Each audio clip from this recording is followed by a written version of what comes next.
శక్తి కలిగిన ఘనుడైనటువంటి దేవదేవునికి వందనాలు తెలియజేస్తూ ఉన్నాను. ఆత్మీయులైనటువంటి మీ అందరికీ ప్రభు అయినటువంటి యేసుక్రీస్తు నామములో ప్రేమపూర్వకంగా హృదయపూర్వకంగా మీ అందరికీ వందనాలు తెలియజేస్తూ ఉన్నాను. దేవుడు తన కృపచేత మనలందరినీ నడిపిస్తున్నందుకు దేవుని ఎడల నేను కృతజ్ఞుడై మరి మీ అందరి కొరకు ఎప్పుడు మేము ప్రార్థన చేస్తూ ఉన్నాం. ఈ పరిచర్య కొరకు మీరందరూ ప్రార్థన చేస్తూ ఉన్నారు, ప్రోత్సహిస్తూ ఉన్నారు. అనేక మందికి పరిచయం చేస్తూ మీరు పొందిన అనుభవాలను కామెంట్ రూపంగా తెలియజేస్తూ దేవుణ్ణి మహిమపరుస్తూ ఉన్నందుకు మీకు కూడా మరొకసారి కృతజ్ఞతలు తెలియజేస్తూ ఉన్నాను. మీరందరూ క్షేమంగా ఉన్నారని, క్షేమంగా ఉండాలని ప్రతిదినం దేవుని దగ్గర కోరుకుంటూ ఉన్నాం. ఈ యొక్క పరిచర్య ద్వారా మీరు పొందుతున్న అనుభవాలు అనేక మందికి పరిచయం చేస్తూ కామెంట్స్ రూపంగా తెలియజేస్తూ దేవుణ్ణి ఘనపరిచి మీరు కూడా ఈ యొక్క సువార్త పనిలో పాలిభాగస్తులు కావాలని దేవుని పేరట దేవుని సేవకునిగా నేను కోరుతూ ఉన్నాను. ఈ యొక్క శ్రేష్టమైనటువంటి సమయాన్ని దేవుడు మరొకసారి మనకు అనుగ్రహించి ఉన్నారు. ఈ అద్భుతమైనటువంటి సమయంలో మరి కొద్ది సమయం ప్రభు పాదాల దగ్గర గడుపుతూ ఆయనతో సమయాన్ని మరి హెచ్చిస్తూ ఈరోజు ఆత్మీయంగా దీవించబడదాం. తల్ల వంచినట్లయితే ప్రార్థన చేసుకుందాం. సకలాశీర్వాదములకు కారణభూతుడైన జీవం కలిగినట్టు తండ్రి, నీ పరిశుద్ధ నామాన్ని బట్టి స్తోత్రాలు.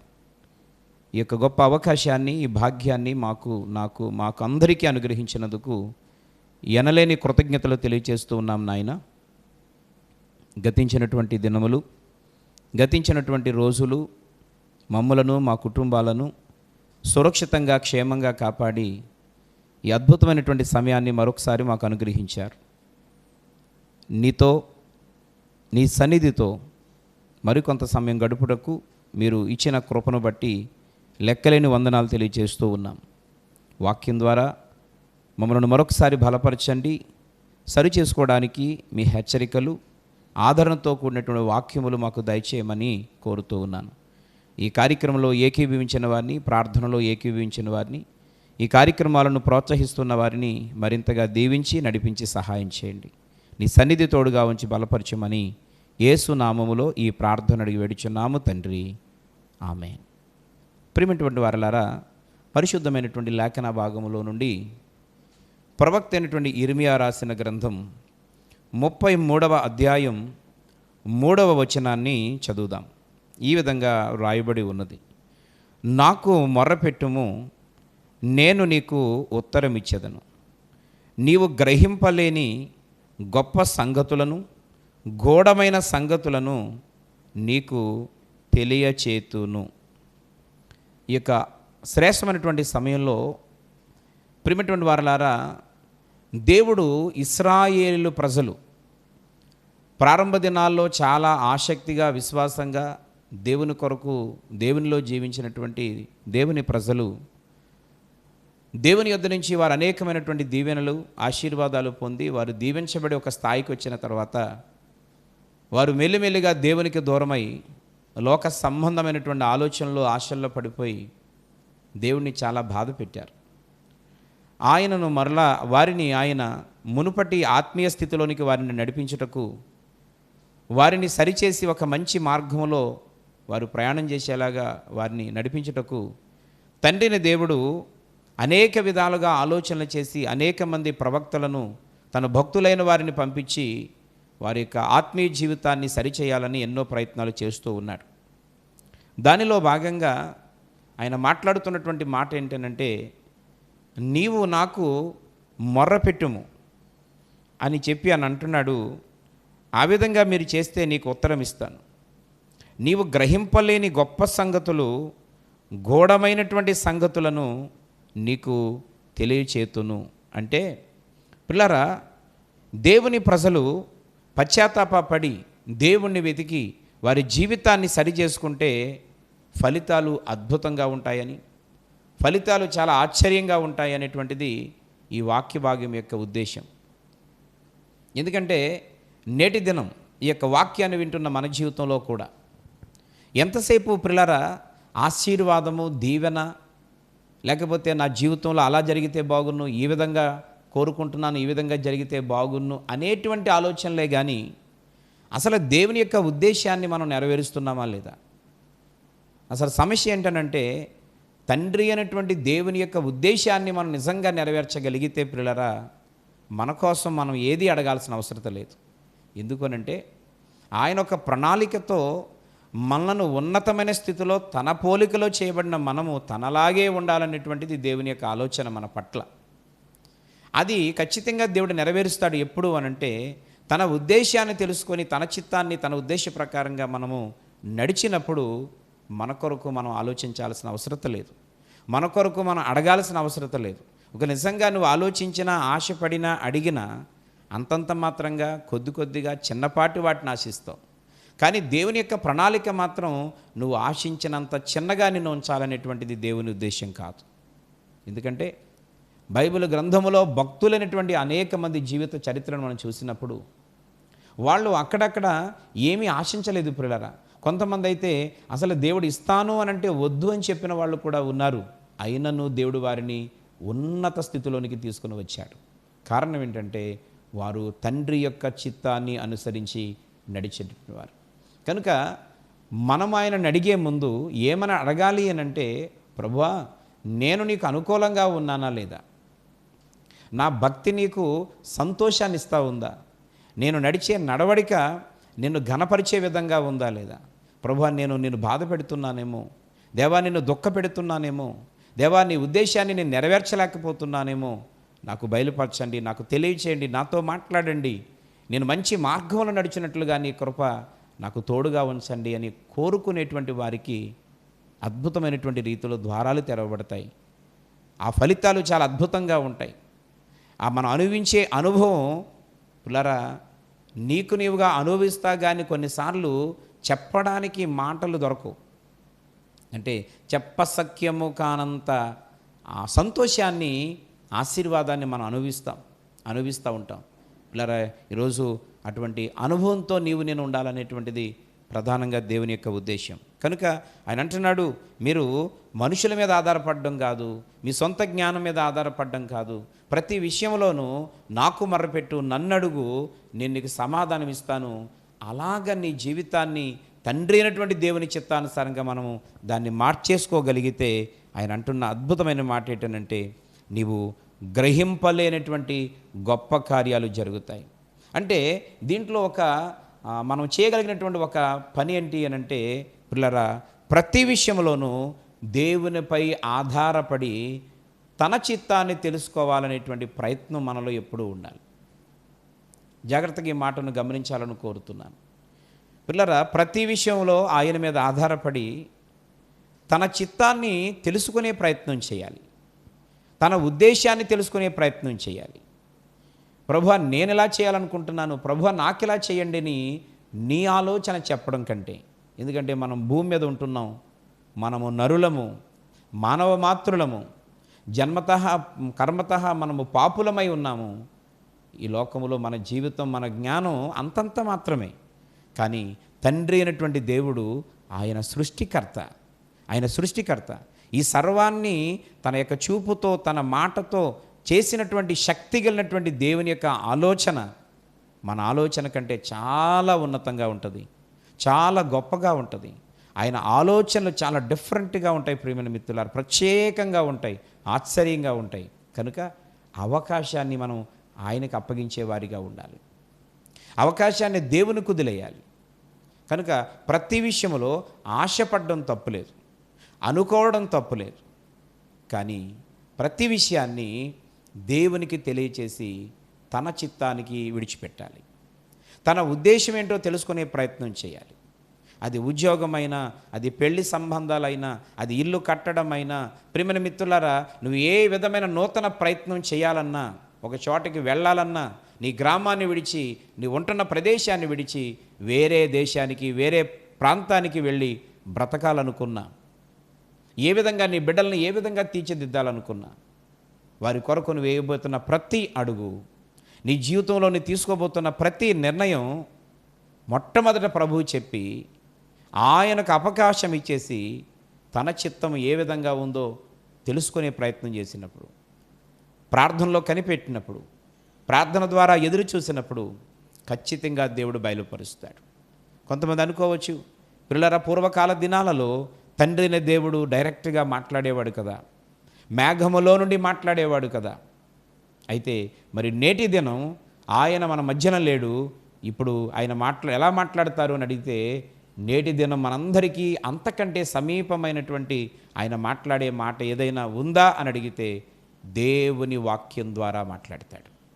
నువ్వు వెళుతున్న ప్రతి ప్రార్థనా స్థలంలో అంతకు ముందు నువ్వు అడిగినటువంటి విషయాలన్నీ గుర్తుపెట్టుకొని, నువ్వు దేవుని దగ్గర ఏదైతే ప్రధానంగా ప్రతిరోజు ప్రార్థన చేస్తున్నావో, నీ కుటుంబంలో ఏ సమస్య అయితే ఉందో, దేనికోసమైతే మనం దేవుని దగ్గర అంగలారుస్తున్నామో ఆ విషయాలను మరలా జ్ఞాపకం చేసుకుంటూ నీవు ఆ యొక్క ప్రార్థనలో కూర్చుంటే, ఆ కూడిక ఏదైనప్పటికీ, ఏర్పాటు చేసినటువంటి సందర్భం ఏదైనప్పటికీ ఖచ్చితంగా ఆ కూడికలో తన యొక్క వాక్యము ద్వారా దేవుడు నీతో మాట్లాడతాడు. నువ్వు చేయాలా, దాన్ని ఆపేయాలా, ముందుకు అడుగులు వేయాలా, లేకపోతే ప్రభు యొక్క ఆలోచన ఏ విధంగా ఉంది, ఇంకా కొంతకాలం పట్టుద్ది, దానికి నా ఆలోచన ఉంది అని తెలియజేస్తాడా? ఖచ్చితంగా దేవుని వాక్యం ద్వారా దేవుడు మాట్లాడతాడు.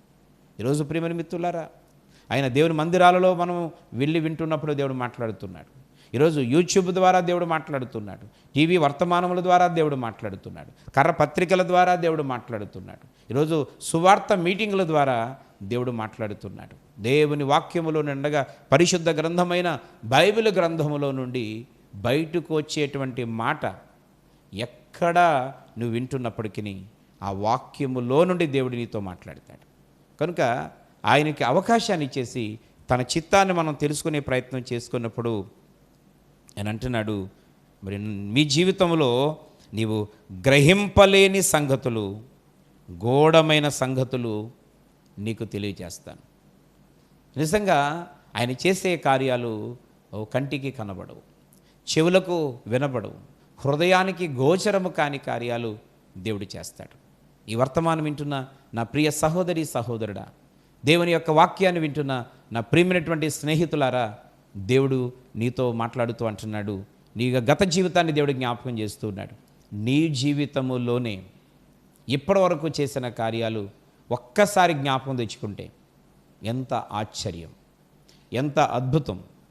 అది నీ బిడ్డల జీవితంలో కావచ్చు, నీ యొక్క భర్త విషయంలో కావచ్చు, నీ యొక్క భార్య విషయంలో కావచ్చు, ఈరోజు నీ ఉద్యోగ విషయంలో కావచ్చు, నీ ఆరోగ్య పరిస్థితి విషయాలలో కావచ్చు. ఈరోజు భూమి మీద బ్రతుకుతూ ఉండగా మనకి ఎదురవుతున్నటువంటి ఆటంకాలు, ఇబ్బందులు 1, 2 కాదు. ప్రియమైన మిత్రులారా, ఈ అన్ని కోణాలలో నుండి, అన్ని పరిస్థితుల్లో నుండి దేవుడు నిన్ను నన్ను తప్పిస్తూనే వచ్చాడు. ఆ ఒక్క క్షణం దేవుడు జ్ఞాపకం చేసుకోకపోతే ఈపాటికి మనమేమైపోతే ఏదైపోతే మన కుటుంబ సభ్యులు ఏమైపోయేవారు. ఇదంతా కూడా చీకటిగా మారిపోయే పరిస్థితులు దేవుడు మన జీవితాల్లో ఇప్పటికీ మరి గ్రహింపలేని గొప్ప కార్యాలు చేశాడు. ఆశ్చర్యమైనటువంటి కార్యాలు ఆయన చేస్తూనే ఉన్నాడు. రాబోయే రోజులు ఆయన అంటున్నాడు, నేను చేయబోతూ ఉన్నాను, నేను చేస్తూ ఉన్నాను, మీ జీవితాల్లో కార్యాలు చేస్తూనే ఉంటాను. ఎందుకనంటే ఇశ్రాయేలు పట్ల దేవునికి మంచి ఆలోచన ఉంది. అది నెరవేర్చడానికే అక్కడ ఉన్నటువంటి వారిని, ఐగుప్తు నుంచి వారిని దేవుడు తన దేశానికి తీసుకుని వెళ్ళాలని వారిని అందరినీ కూడా పిల్లరా బయలుదేరమని చెప్పాడు. ఈరోజు గమనించాలని కోరుతా ఉన్నాను, దేవుని ప్రణాళికలో మనం ఉన్నాం, దేవుని యొక్క ఆలోచనలో మనం ఉన్నాం. కానీ నేటి దినం ప్రియమైన మిత్రులారా, ఆయన ఉద్దేశాన్ని పక్కన పెట్టి ఈరోజు మన సొంత ఆలోచనలు, మన సొంత నిర్ణయాలు, ఈ సొంత కల్పితమైనటువంటి ఉద్దేశాలను మన ముందు పెట్టుకొని ఈరోజు నిజంగా ఆత్మీయ జీవితంలో చాలా బలహీనమైపోతూ దేవుని యొక్క ఆలోచనలు మన పట్ల నెరవేర్చుకోకుండా చేసుకుంటున్నాం. కనుక ఈ సమయంలో ఆయన మాట్లాడుతూ ఉన్నాడు, మనము దేవుని చిత్తాన్ని తెలుసుకునే ప్రయత్నం చేయాలి.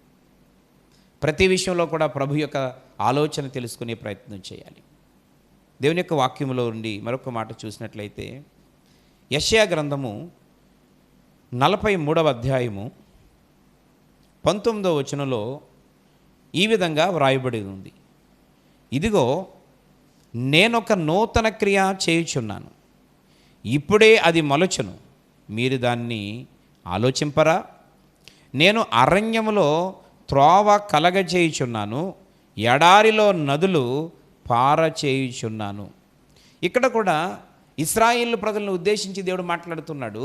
మీ జీవితాన్ని మీరు సరి చేసుకుంటే, మీలో ఉన్నటువంటి వ్యతిరేకతను మీరు తీసివేసుకుంటే, మీలో ఉన్నటువంటి అవిధేయతను మీరు సరి చేసుకొని దేవునికి విధేయులై ఎప్పటికైనా చేసినటువంటి ఆ పొరపాట్లను బట్టి పశ్చాత్తాపడి మీ జీవితాన్ని సరి చేసుకొని మిమ్మల్ని పిలిచి బయటికి తీసుకుని వచ్చి అద్భుతమైనటువంటి కార్యాలు చేసిన దేవుని ఎడల ఇప్పటికైనా లోబడి చేసినటువంటి పొరపాటుని ప్రభు పాదాల దగ్గర ఒప్పుకొని మీరు మునుపటి భక్తి జీవితాన్ని, మనస్తత్వాన్ని సంపాదించుకుంటే ఆయన అంటున్నాడు, ఇదిగో నేను ఒక నూతన క్రియ చేయుచున్నాను.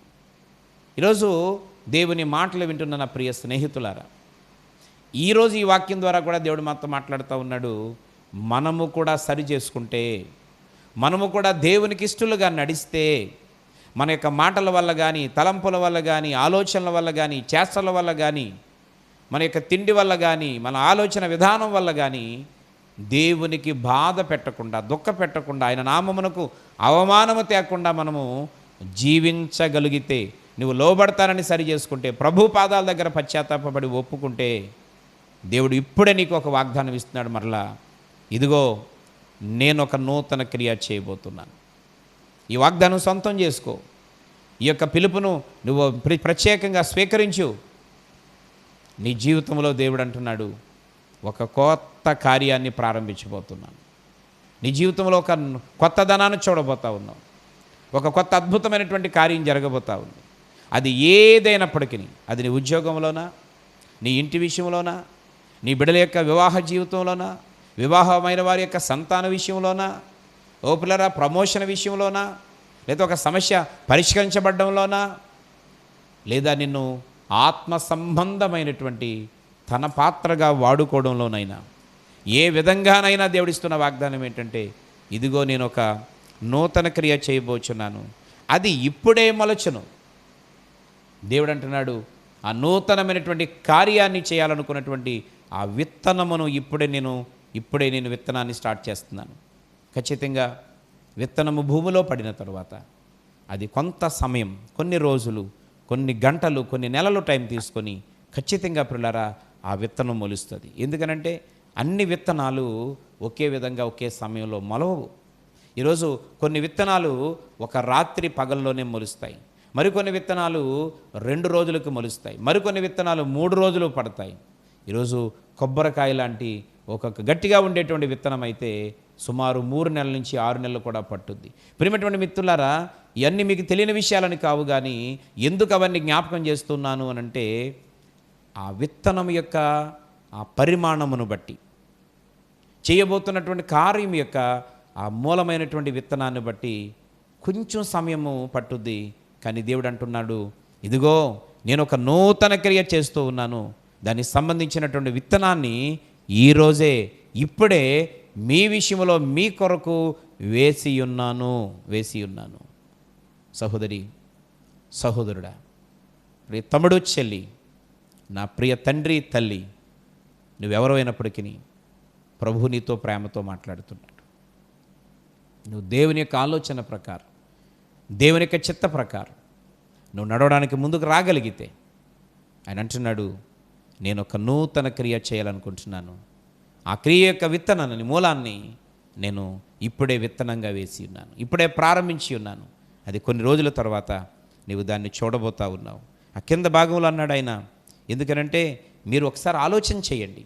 ఎందుకంటే దేవుని యొక్క శక్తిని, దేవుడు చేసిన కార్యాలను, దేవుడు చేసిన అద్భుతాలను మనం జ్ఞాపకం తెచ్చుకోవాలి. నా 3వ లైన్లో ఆయన అంటున్న మాట ఏంటంటే, నేను అరణ్యములో త్రోవను కలగ చేయుచున్నాను, ఎడారిలో నదులు పారచేయుచున్నాను. అవును ప్రియులారా, ఆయన అరణ్యములో త్రోవను కలగజేశాడు. అంటే దీని భావం ఏంటో తెలిసిన, ఇది జరగదు అనుకున్నటువంటి కార్యం కూడా జరగబోతూ ఉంది. అంటే మూసుకుపోయిన ద్వారాలు, మూసుకుపోయినటువంటి తలుపులు పిల్లరా తెరవబడతాయి అనేటువంటిది ఈ వచన భాగం యొక్క ఉద్దేశం. అంటే ఆ అరణ్యములో దారిని నేను ఏర్పాటు చేశాను.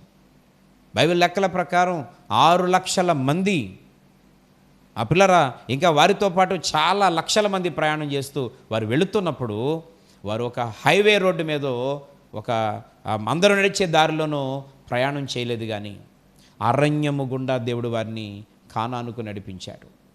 పిల్లరా, వారి ప్రయాణమంతా కూడా 40 సంవత్సరాలు కూడా అరణ్యములోనే కొనసాగింది. అంటే అన్ని లక్షల మంది అరణ్యములో ఏ విధమైనటువంటి ఇబ్బంది లేకుండా ఒక సాఫీగా ఉన్న నేల మీద ప్రయాణం చేసినట్టు వారు చేయగలిగారు అని అంటే, అరణ్యం అనగానే దాంట్లోనే అర్థం ఉంది. అరణ్యం ఏమీ ఉండదు, ఏమీ కనబడదు, ఎక్కడ చూసినా చెట్లు, రాళ్ళు, ఎత్తు పల్లాలు, ఎత్తైనటువంటి ఉన్నతమైనటువంటి స్థితిలో ఉండేటువంటి పరిస్థితులు. ప్రియమైన మిత్రులారా, అలాంటి ప్రదేశాన్ని నా ప్రజల కొరకు, నా నామం ఎరిగిన నా బిడ్డల కొరకు సమాంతరంగా మార్చేశాను. ఇక సమయంలో పిల్లారా, నీ భక్తిని బట్టి, నీ ఆసక్తిని బట్టి, నీ విశ్వాసాన్ని బట్టి దేవుడు అంటున్నాడు, నీలో ఉన్నటువంటి ఆ ఎత్తు పల్లాలను, ఆ ఒడిదుడుకులను, ఆ సమస్యలను, ఆ అశాంతిని ఆయన సమముగా మార్చివేయగలడు. ఆ ఒడిదుడుకులన్నీ కూడా దేవుడు నిమ్మలపరచగలడు. ఆ ఎత్తు పల్లాలన్నీ కూడా సరిచేసేయగలడు. ఈరోజు మన జీవితంలో ఒక్కొక్క కుటుంబంలో ప్రియమైన మిత్రులారా ఒక్కొక్క రకమైన సమస్య. కొన్ని కుటుంబాలలో సమస్యలు ఎన్ని రకాలైతే ఉన్నాయో అన్ని రకాల సమస్యలు మా ఇంటిలోనే ఉన్నాయి అని బాధపడేవారు మరికొంతమంది నాలాంటి సమస్య దేశం మొత్తం మీద మాకే వచ్చింది కానీ ఇలాంటి సమస్య ఎవ్వరికీ రాదు. కొంతమంది కోరుకుంటారు పగోడుకు కూడా రాకూడదు అని. అలా ఎవరి మట్టుకు వాళ్ళు అనుకుంటున్నాం. అటువంటి సమస్యలు ప్రతి ఇంటిలోనూ ఉండవచ్చు, ఒకవేళ ప్రతి కుటుంబంలోనూ ఉండవచ్చు. దేవుని వాక్యం చెప్తా ఉంది, ఆ సమస్య మీ నాశనమునకు కారణము కాదు, ఆ సమస్య మీ జీవితం కొలప్స్ అయిపోవడానికి కారణము కాదు. తండ్రిని దేవుడు అంటున్నాడు, ద్వారాలు మూసుకుపోయినాయి, అన్ని సమస్యలకు మార్గం ఉంది, కానీ ఈ సమస్యకు, నా సమస్యకు మార్గం లేదని నువ్వు అనుకుంటే, ఈ ఎదురవుతున్నటువంటి ఇబ్బందికి దారి లేదు అని నువ్వు అనుకుంటే, ఈరోజు ఇంకా నా జీవితం ఇంతే అని నువ్వు ఒక నిర్ణయానికి వచ్చేసి ఉంటే, దేవుడు అంటున్నాడు, లేదు, నేను అరణ్యములో దారిని కలగజేసిన దేవుడను, ఎడారిలో నీళ్లను ఉపక చేసినటువంటి దేవుడను, 6 లక్షల మంది మంచినీళ్ళు తాగడానికి నీళ్లునిచ్చినటువంటి దేవుడను. అంటే నాకు అసాధ్యమైనది ఏదీ లేదు. కనుక నీ సమస్య ఆయన దృష్టిలో చిన్నదే. మనకున్నటువంటి సమస్య అరణ్యములో అన్ని లక్షల మంది ప్రయాణం చేయడానికి దారిని ఏర్పాటు చేసే దానికంటే మన సమస్య చిన్నదే. ఈరోజు నీకున్నటువంటి వ్యాధి, నీకున్నటువంటి ఇబ్బంది, నీ ఇంటిలో ఉన్నటువంటి ఆ సమస్య అన్ని లక్షల మందికి ఎడారిలో నీళ్లు ప్రవాహంగా ఉపక చేసినటువంటి కార్యము కంటే చిన్నదే. కనుక అంతకంటే గొప్ప కార్యాలు చేసిన దేవుడు మన జీవితంలో ఉండే చిన్ని సమస్యలకు ఖచ్చితంగా ఆయన పరిష్కారం ఇవ్వగలడు, ఖచ్చితంగా దారి తెరవగలడు. కనుక సహోదరి, సహోదరుడా, ఇక నా సమస్యకు పరిష్కారం లేదని అనుకున్నా, ఈ దారులన్నీ మూసిపోయినాయి, ఇక ఏ దారి అవకాశం లేదు, ఏ దారి లేదు నాకు అని నువ్వు అనుకుంటే, ప్రభువు అయినటువంటి యేసుక్రీస్తు యొక్క గొప్పతనాన్ని, శక్తిని, సామర్థ్యాన్ని ఈరోజు నీవు తక్కువ అంచనా వేయొద్దు. ఎందుకు తెలిసిన, ఆయన నిర్మానుషమైనటువంటి యొక్క సృష్టిలో ఏమీ లేనప్పుడు, నిరాకారముగా ఉన్నప్పుడు, చీకటిగా ఉన్నప్పుడు, ఆ చీకటి అగాధ జలముల మీద అల్లాడుచూ ఉన్నప్పుడు దేవుడు ఈ స్థలాన్ని చూచి ఎంత సుందరమైన ఆహ్లాదకరమైనటువంటి వాతావరణం కలిగినటువంటి దేశముగా, ప్రపంచముగా, సృష్టిగా మార్చగలిగిన దేవుడు, అందులో ఉన్నటువంటి ఒక చిన్న జీవితమైన నిన్ను, నన్ను దేవుడు మార్చలేడా? ఆయన అంటున్నాడు, ఖచ్చితంగా నీ జీవితంలో గొప్ప కార్యాన్ని నేను చేస్తాను, బ్రతుకులను మార్చేస్తాను, అద్భుతాలు చేస్తాను అని చెప్తూ ఉన్నాడు. అయితే ప్రియులారా, ఈ మాటలన్నీ వింటున్నప్పుడు, అవును, దేవుడు నా జీవితంలో ఖచ్చితంగా ఒక అద్భుతమైన కార్యాన్ని చేయబోతున్నాడు అని సంతోషిస్తూ, విశ్వసిస్తూ ముందుకు అడుగులు వేయాలనుకున్న మనలో కొన్ని లోపాలు ఉన్నాయి. ప్రియమైనటువంటి మిత్రులారా, దేవుని యొక్క వాగ్దానం అయితే అద్భుతమైనది, దేవుని యొక్క ఆలోచన అయితే అద్భుతమైనది. మన పట్ల దేవునికి ఉన్నటువంటి తలంపులు ఉన్నతమైనవి, అద్భుతమైనవి. కానీ ఇవి అందరూ ఎందుకు పొందుకోలేకపోతున్నాం? ఈరోజు ఈ వాక్యం వింటున్నప్పుడు నీకు కూడా అనిపించవచ్చు, అవునండి నా జీవితంలో కూడా ఈ సమస్యతో నేను నలిగిపోతూ ఉన్నాను, ఇవన్నీ వాస్తవాలే.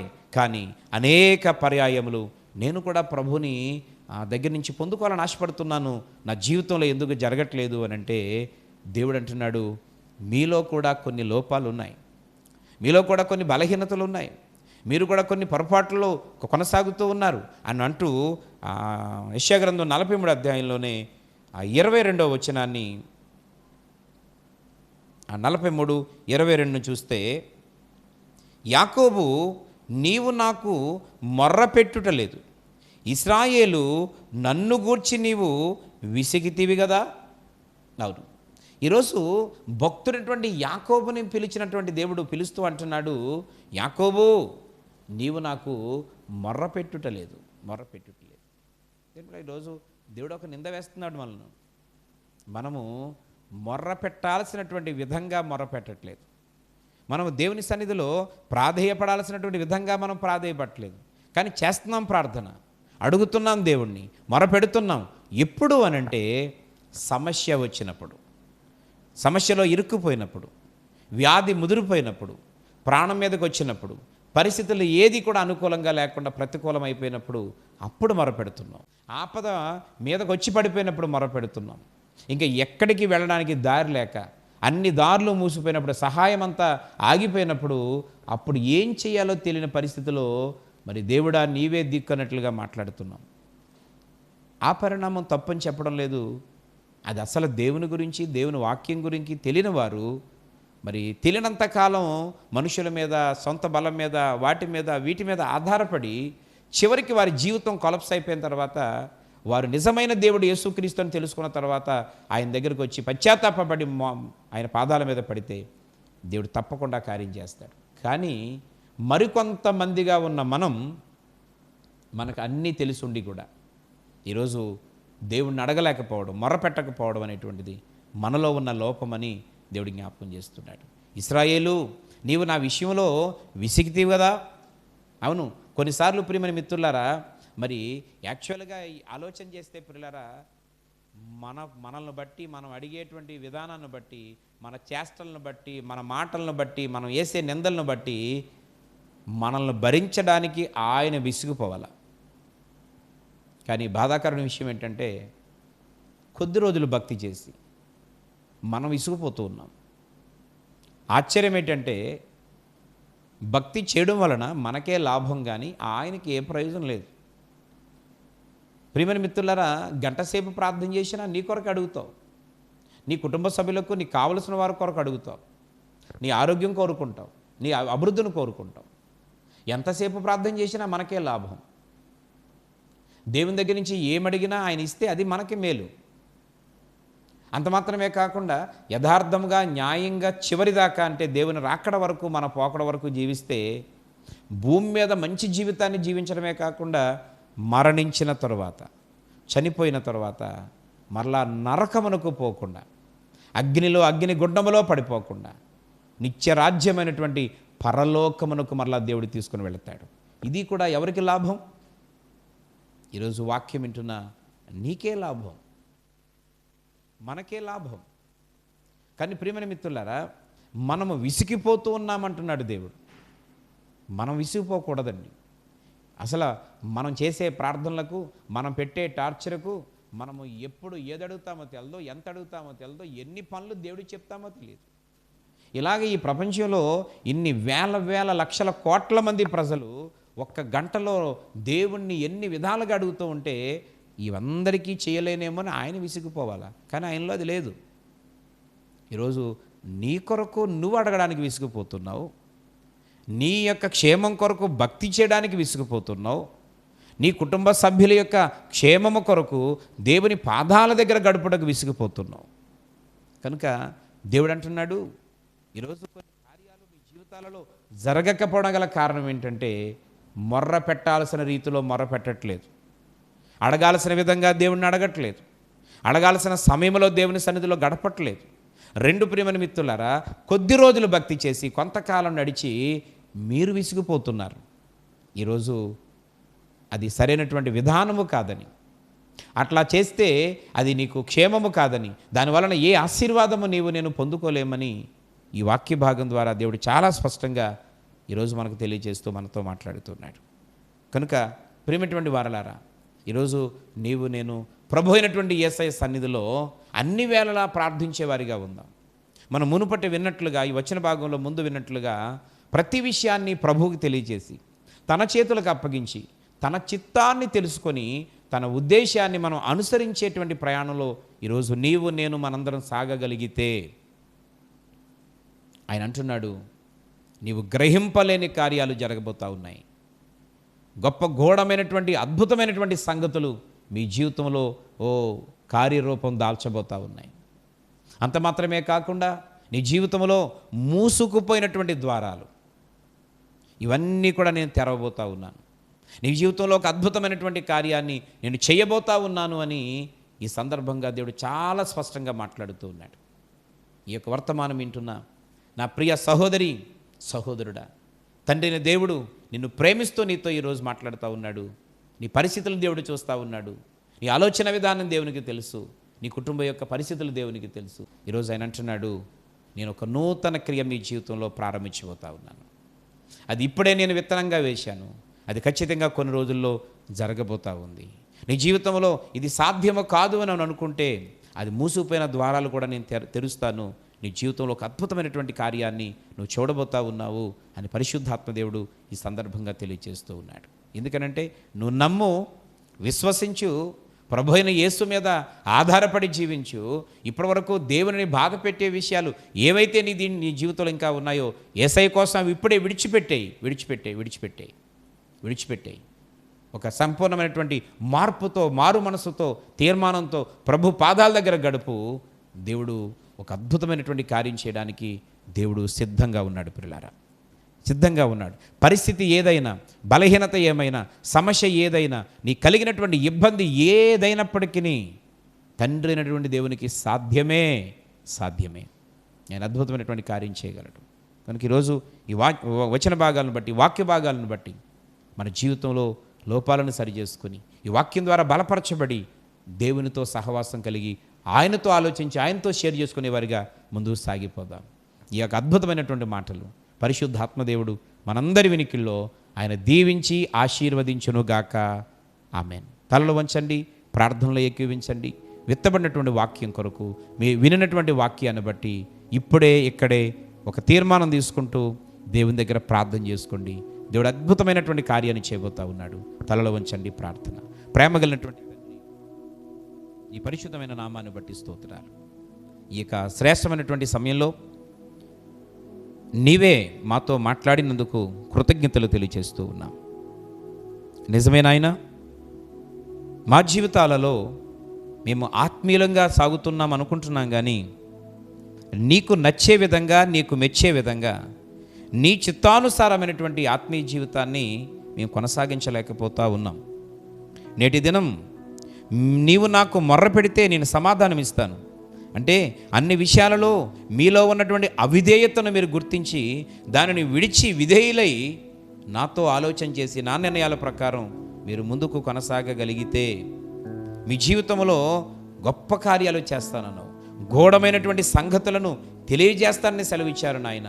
అవును, మోషే జీవితంలో ఘోరమైన సంగతులను తెలియచేసి ఇక జీవితం ఇంతే, చావే మార్గం అనుకున్నటువంటి దయానీయమైన స్థితిలో ఉన్నటువంటి మోషే జీవితాన్ని దేవా ఆశ్చర్యమైనటువంటి కార్యాల ద్వారా, ఘోరమైనటువంటి సంగతుల ద్వారా ఒక ఉన్నతమైనటువంటి నాయకునిగా మీరు చేసేశారు నాయనా. మా పూర్వీకులైనటువంటి భక్తులైన వారు అబ్రహాము, ఇస్సాకు, యాకోబు, యోసేపు లాంటి మహాభక్తులైన వారు నాయన, వారు సామాన్యులుగా మా ముందు కనబడ్డారు. కానీ నీ చిత్తానుసారంగా వారు నడిచి ప్రయాణం చేస్తూ ఉన్నప్పుడు నీ ఆలోచన, నీ ప్రణాళిక వారి పట్ల నెరవేరినప్పుడు ఉన్నతమైనటువంటి కార్యాలు వారి జీవితాలలో జరగగా మేము వింటూ ఉన్నాం అయ్యా, మేము గ్రహిస్తూ ఉన్నాం. ఈరోజు మా జీవితంలో కూడా అలాంటి స్థితిని కలిగి ఉండాలని మేము ఆశపడుతూ ఉండగా ఈ ప్రార్థనలో ఏకీభవిస్తున్న నా ప్రియమైనటువంటి ప్రతి వారిని మీ స్వాధీనంలో తీసుకొని వాళ్ళ ఆలోచన విధానాన్ని, వాళ్ళ ఉద్దేశాలను దయతో మీరు జ్ఞాపకం చేసుకోమని ప్రార్థన చేస్తున్నాను. తండ్రి నీకు వందనాలు. ఇక శ్రేష్టమైనటువంటి సమయంలో ప్రభువా ఈ వాక్యాన్ని హృదయాల్లో భద్రపరుచుకొని వాక్యానుసారంగా జీవించాలి. నా తండ్రిని దేవుడు నాతో ఈ సమయంలో మాట్లాడి ఉన్నాడు అని ప్రభువా ఎవరైతే వారు నోరు తెరిచి నీ సన్నిధిలో ప్రార్థన చేస్తూ ఏకీవిస్తున్నారు వారందరినీ నీ కృపచేత జ్ఞాపకం చేసుకోండి. వారి కుటుంబాలను కట్టండి నాయనా. మూసుకుపోయిన ద్వారాలు యేసు నామములో తెరవబడునుగాక అని ప్రార్థన చేస్తూ ఉన్నాను. వారి జీవితంలో ఈ యొక్క సమస్యకు పరిష్కారం లేదు, ఈ యొక్క వ్యాధికి ఇక మందు లేదు, నా జీవితం ఇంతే, నా బ్రతుకింతే అని కుమిలిపోతూ ఒక నిరుత్సాహంతో కూడినటువంటి బాధలో వారు ఉన్నట్లయితే యేసు నామములో ఆ ద్వారాలన్నీ తెరవబడునుగాక అని ప్రార్థన చేస్తూ ఉన్నాను. ఇక వివాహం జరగదని, నాకు ఉద్యోగం రాదని, ఈ పరీక్షల్లో పాస్ అవ్వలేనని, ఈ సమస్యల నుంచి బయటికి రాలేనని, నాలో ఉన్నటువంటి ఈ దుఃఖం, ఈ బాధ ఎప్పటికీ ఇంతేనని ఈరోజు నిరుత్సాహంతో బాధపడుతున్న వారితో మీరు మాట్లాడారు. అరణ్యములో త్రోవను కలగచేసిన దేవుడను, ఎడారిలో నీళ్లను ఉపకెంపచేసినటువంటి వానిని నీ జీవితంలో వచ్చిన కార్యాన్ని నేను చేయలేనా అని మీరు మాట్లాడుతూ వచ్చారు. అవును ప్రభువా, ఇప్పుడే నేను విత్తనంగా వేశాను, అది మొలకెత్తుతుందని సెలవిచ్చారు. ఈ బిడ్డలందరిపై నీ కృప ఉంచి అద్భుతమైనటువంటి కార్యాలు వారి జీవితాలలో ప్రారంభించబడునుగా కానీ ప్రార్థన చేస్తున్నాను తండ్రి. వీరందరినీ వీరి కుటుంబాలను దీవించి ఆశీర్వదించండి. ఈ కార్యక్రమాన్ని ప్రోత్సహిస్తున్న వారిని, అనేక మంది పరిచయం చేస్తున్న వారిని మీరు దీవించమని ప్రార్థన చేస్తూ ఉన్నాను. నానాటికి పరిచర్య విస్తరించబడుతూ అనేక మంది ఆత్మీయంగా బలపడుతూ రక్షణ మార్గంలో నడిపించబడి నీ రాజ్యమునకు మేము సమీపస్తులయ్యే వరకు ఈ సహవాసంలో ఆత్మీయంగా సాగే కృప దయచేయమని కోరుతూ ఉన్నాం. మరొక్కసారి ఈ మాటలు వారి హృదయాలలో ఫలింపచేయండి. ఈ ప్రార్థనలో ఏకీవించిన నా ప్రియబిడ్డలందరూ కూడా ఏ సమస్యతో ఏ ఇబ్బందితో ఉన్నప్పటికీ విడుదల, క్షేమము, ఆశీర్వాదము, ఆరోగ్యము కలగచేసి ఆశీర్వదించి బలపరచుమని యేసు నామములో ఈ ప్రార్థన అడిగి వేడుచున్నాము తండ్రి. ఆమేన్. ఆమేన్. మరొకసారి మీ అందరికీ హృదయపూర్వకంగా దేవుని పేరట వందనాలు తెలియజేస్తూ ఉన్నాం. దేవుడు మిమ్మలను మీ కుటుంబాలను దీవించును గాక.